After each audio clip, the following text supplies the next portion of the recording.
Breaking right now, Prince Harry has been cast aside by one of his former allies and friends who appeared in his Netflix series and thrown under the bus by another as this Centre Bali charity racism, harassment, bullying and cover-up scandal gets worse by the hour.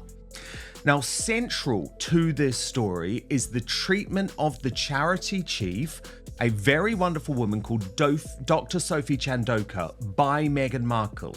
And this is new footage which we have seen today, which shows her acting like a, quote, mean girl by ignoring the accomplished woman of colour at the charity event, the Centre Bali charity event, which sparked this big bust up because, of course, when Dr. Sophie refused to go public to defend Meghan Markle's behaviour, that's when Harry went mad. Meanwhile, Harry's friend and apparent ally, Alex Rayner, he is an old Etonian school pal of the prince who went to the North Pole with him in 2012, has made the situation even more grim. He told the Daily Mail overnight, H is very happy for me to speak for him about how he feels about this awful situation. He is just beyond heartbroken and flabbergasted that the charity he founded as a teenager has been taken hostage by the chair. It feels tantamount to a hostile takeover. It feels like Dr. Sophie had her nose put out of joint because she was not the most important woman of colour on the stage.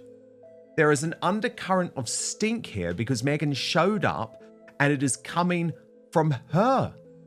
Dr. Sophie, the chair, should never have let that narrative take hold that Meghan had caused an issue. If that narrative did take hold, then I would argue it is down to the chair to put it right. They could have issued a statement and put a stop to it, but they did not. Why? Again, this whole thing smells, it feels planned, and I suspect that the whole thing could only have come from the chair herself. Wow, that is totally tone deaf because I want to show you what happened on stage at that charity event. I covered it at the time. The mainstream media did not, but watch closely because it's not Dr. Sophie Chandoka who causes an issue, it is Meghan Markle. Thank you very much, Andrew Tucker, for putting on such a great day here at our Champions Polo Cup. Again, a big thank you to all those who provided horses. Meanwhile, Kahindi Andrew, a Harry and Meghan ally, he's actually a revolting guy, but he appeared on their Netflix show, has now brutally turned on Harry, suggesting that he probably is racist. So we're going to get analysis from Rafe Hadel-Manku and Alex Phillips imminently, but first I just want you to watch what he had to say to Piers Morgan.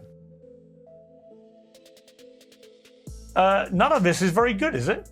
It is undoubted that when Harry and Meghan were in the family, they experienced problems, as anybody would expect. That royal family is one of the symbols of white supremacy, is deeply racist, so they experienced that. It is also true that Prince Harry is a representative of that symbol of white supremacy. What do you expect? Are we actually surprised that someone from the elite, from the aristocracy, went to Africa in his gap year, started a charity, and then acts really pompous and imperial to the black woman who runs it? This is not news. Honestly, this is not news. Two things can be true. They experience racism and they complain about it. And yes, more than likely, Harry is even if these accusations aren't true, it's deeply unlikely that Prince Harry has not acted in a colonial manner in his pet project on the African continent. Isn't this great? It's the woke eating itself. This is why Prince Harry and Meghan Markle were so stupid to align themselves with a man like Kahindi Andrew. He hadn't finished. So, here's the thing nobody wants to say out loud. Meghan Markle showed up at a feel-good charity event in LA and proved, yet again, that the only person she's truly raising funds for is herself. The now viral volunteer clip doesn't lie. 1 frosty eye roll, 3 snappy words. Let's not waste time. And the whole room knew the Duchess had switched from philanthropy to power play before the appetizers even hit the table. The charity's CEO barely finished her second sentence when Meghan sliced the conversation, pivoted her heels, and left an army of stunned volunteers shuffling clipboards in silence. A staffer later called it the most awkward brush-off we've ever had from a public figure, and these people have met Hollywood's finest. That cold front alone could have made headlines, But what happened next? Far juicier. Prince Harry, yes, world's most famous passenger prince, was livid. Witnesses say he cornered Meghan behind a velvet curtain, face matching the royal uniform red, and hissed that she'd made them look petty and privileged. Seconds later, he bolted for the exit, ghosting the post-event photo op and leaving organizers to Photoshop empty space where a royal smile was supposed to be. Back at the Montecito mansion, that hallway blow-up turned into an all-night showdown. Insiders claim Harry begged Meghan to apologize. She refused, insisting the CEO was stalling for camera time. Translation: in Meghan's world, there's room for one spotlight, and she owns the dimmer switch. This is an astonishing story on so many levels. Where do you want to start? Good. Well, let's start with the odious Hindi Andrews, the most vile and despicable race grifter out there. And that's quite a crowded series of contestants for that title. Look, whether or not the accusations made against Harry and Meghan are true, I think most viewers of this channel will be feeling a great degree of schadenfreude that they are finally getting a taste of their own medicine, finding themselves now in precisely the position they put the royal family in with their baseless accusations of racism and bullying as well. And it may just very well be that, you know, Meghan has met more than her match in Dr. Chandauka here, who had a very impressive career, let's remember. This is not some thin-skinned snowflake who takes offense very quickly. And this is a corporate finance lawyer, ran internationally departments for Morgan Stanley, an international bank, set up a biotech company. She's an entrepreneur with that. Senior figure in Meta, which owns Instagram and Facebook. This is a very, very senior and serious figure. And if she feels that if she wanted to launch a lawsuit, which she does, she must understand that she has the legal expertise to know that it's based upon some firm footing here. So I would be very worried if I was not only Prince Harry, but if I was a member of his board of trustees. And also, and the irony here, of course, is that this is not some conservative woman. She's also woke in herself. She wanted to turn Centrabale into a charity focused upon health, wealth, and climate resilience throughout Africa, having said, you know, having HIV/AIDS is no longer a death sentence. We need to expand our mission. And of course, she's now accusing Prince Harry of misogynoir. Now, misogynoir is a new term to me, but it means misogyny against black women. Now, that's precisely the sort of term you would have expected Meghan to come up with. And ironically, it's now being used against her husband as well. I mean, this is like watching an episode of Woke Gladiators, I would say here. Yes, or Woke Grievance Gladiators. And I am going to enjoy it. Alex Phillips, what I found most astonishing about this line from Alex Rayner, who is claiming that he is speaking on behalf of Prince Harry, they're certainly friends, is that he said, it feels like Dr. Chandauka had her nose point out of joint because she was not the most important woman of colour on the stage. Now, that's quite a despicable thing to say, isn't it? He's suggesting that Dr. Sophie Chandauka is in some way jealous of Meghan Markle. Now, this is a woman who, as Rafe said, has been highly successful in her own career, didn't want to thrust herself in the public spotlight. Indeed, when Harry wanted her to speak out publicly, she didn't do so. So I just feel that's an outrageous claim. Yeah, it is an outrageous claim. I mean, what has Meghan Markle done with her life? She opened some boxes on that prize show, whatever. Oh, Deal or No Deal.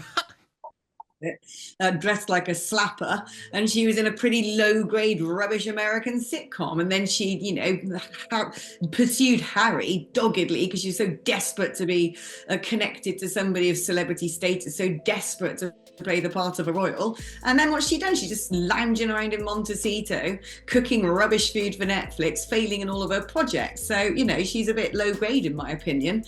I'd much rather be mates with that other woman who's pretty impressive sounding. But this is always what happens, isn't it? Harry is so obsessed with Meghan. It's so peculiar. Now the fallout.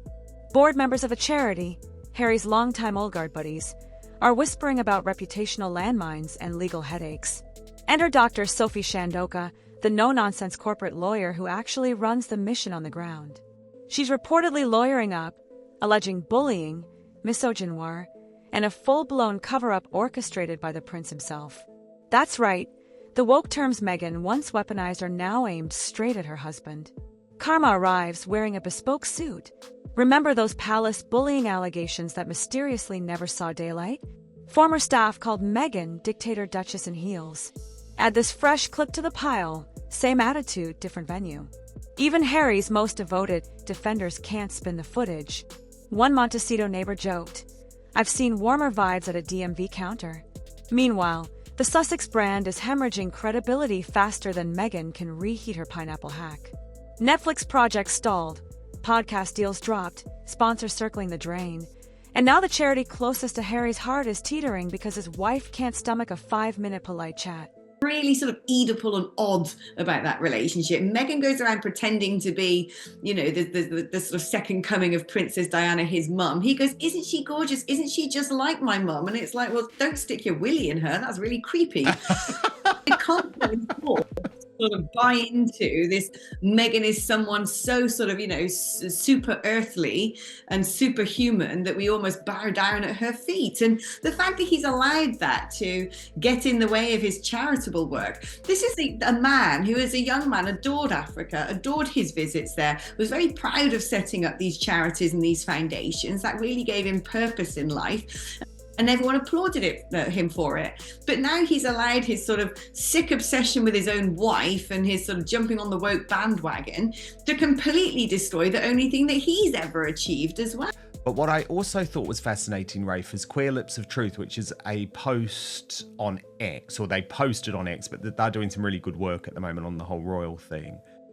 And it really crystallized my thinking on this. They said, think about all the people Prince Harry has pressured to issue statements about his wife, who always leaves many crying in their wake. And the list is astonishing. The New York Police Department, Archewell staff, South African staff, Australian staff, Buckingham Palace staff, Kensington Palace staff, Centre Bali, the Invictus Games, Gavin Newsom, the Uvalde survivors' families. The list goes on. And as Melanated Mona posted, Buckingham Palace continues to hide the bullying allegations. So the thing is, Rafe, this is not the first time. The Hollywood Reporter recently revealed that Meghan had been accused of bullying by Archewell staff as well, who described her as a dictator duchess in high heels. So maybe if this was the first sort of accusation, you'd look into it a bit more closely. But there are now so many of these. Myriad accusations. Well, you got to see, the passive aggressiveness of Meghan just in that Centable polo match. You could see with the way she was gesturing. Had the cameras not been turned on, I wonder what you actually would have seen in reality. We know, of course, that the accusations have come from so many sources of bullying that there must certainly be more, like a kernel or more than a kernel of truth. And yet again, Prince Harry brings out the machines and his everything he can do to try to get people to defend her. Nadine Dorries had a very good article about this in the Mail. She calls it flying monkey syndrome, reference to the Wizard of Oz, where these monkeys were so beholden to the Wicked Witch of the West that they would do anything to protect her. And it sort of seems as if poor Prince Harry is suffering from this very same syndrome, even though it's causing damage not only to himself but to the charity that actually was one of the few things that's been a grounding element in most of his adult life. It's terribly depressing to see all of that. Alex Phillips, what's interesting, you've spent a lot of time in Africa. What seems quite interesting here is there's this split between Sophie Chandoka, who wants to move much more of Centre Bali's efforts actually out of Africa, not have them based in the UK or the US. Is this a common thing as people sort of move away from what is it called, the white savior narrative? Angela Levin, queen of royal tough love, says Harry's finally realizing their empire sits on sand. Every eye roll shakes the foundation. And let's talk optics. Prince William's ally, finance veteran Ian Rawlinson, just sided publicly with Dr. Chandoka. Translation: the future king's camp is watching Meghan burn bridges and passing the marshmallows. If the Charity Commission digs deeper and finds proof of bullying or financial mismanagement, the Sussex dream could go from Malibu mansion to dust faster than you can say Spotify exit. But here's the killer irony. Meghan built her narrative on being the misunderstood trailblazer, silenced, sidelined, saintly. Yet one leaked clip shows the unfiltered version, and the crowd instantly spots the disconnect. Perhaps. I mean, look, there's a huge amount of charitable work that takes place in Africa. A load of foreign aid goes into the continent. Certain cities like Nairobi, where I used to live, are very much the headquarters of most of the big charitable organizations. What was interesting, actually, is her sensible strategic approach of saying, HIV is no longer the big issue of the day. There's great access to medications often provided by foreign charities, and we need to start looking at doing other things. And it's a lot of Africans actually reflect this sentiment. Africans don't want to be on the receiving end of blank charity checks. What they want is to have grey-collar jobs. What they want is a sort of trade relationships between their countries and the rest of the world that enable them to have factories and enable them to be on production lines and enable them to become trade negotiators or HR managers and not just sort of work in the fields toiling for a few pennies a day. And I think I get the impression actually that that her approach to where she wanted the charity to go was probably the right one. I think that's an important point, because if you look at the board of trustees have all resigned as well, but they're very much Harry's old guard. There's an old boys network who have similar attitudes and paternalistic beliefs to Prince Harry in terms of how you develop aid and so forth and help in Africa. And I think there's a great culture clash here, because who hasn't resigned? None of Dr. Chandauka's executive committee who actually work for the charity have resigned. None of her 500 staff have resigned. They seem to understand the need to go in a new direction, and they realize that this board of trustees, who've been there for far too long, as she said, they far extended the term that they should normally have served. They're simply not reflecting the reality of where Africa is at the moment and what this charity needs to do. She's a high-powered woman. She knows, she's a jet setter who knows what needs to be done. And I think they just simply are standing in the way of this charity. Yes, very good point, Rafe. And remember as well, sitting alongside her during this extraordinary interview on Sly News at the weekend with Trevor Phillips was a guy called Ian Rawlinson, who is sticking by Dr. Sophie Chandauka. And he is a close ally of Prince William, which I think is another fascinating layer to all of this. But it is just worth having a look at, I would argue, the biggest bombshell from that interview. Isn't the problem here that it was you was the problem, not the prince? It was me who was the problem because I put a whistleblower complaint about the bullying, the harassment, and the misogyny, and Prince Harry interfered in the investigation of that.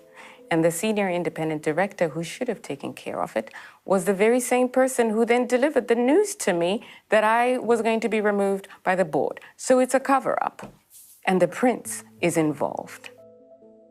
I mean, that last line, Rafe, it's extraordinary. Because we know, even though it hasn't never been published, I know that he was also involved in the cover-up of Meghan's bullying at Kensington Palace and then at Buckingham Palace. It's the same old practice again, except this time, of course, things are different, because this time the Charity Commission itself is doing an investigation. And if it does find things that back up what Dr. Chandauka is saying, then it can actually take things onto a statutory footing for an investigation. So we are far from the end of this story. It has a long way to go, with potentially even more damaging revelations to come. Titles don't soften sharp elbows. Private jets don't hide private tempers. And Harry, he looks like the human shield who finally realized the arrows are coming from his own camp. So where does this end? Best case scenario, awkward public apology tour, donated damages, and carefully scripted humility. Worst case, lawsuits, board resignations, sponsors fleeing like it's a fire drill, and Harry home alone with therapy buzzwords echoing through empty corridors. Either way, the fairy tale glow is officially dimmed. Bottom line, Meghan didn't just freeze out one charity CEO, she iced the entire goodwill reservoir the Sussexes had left. And Harry, still mopping up the puddles, might be waking to a brutal truth. A royal name can open doors, but one viral eye roll can slam them shut forever.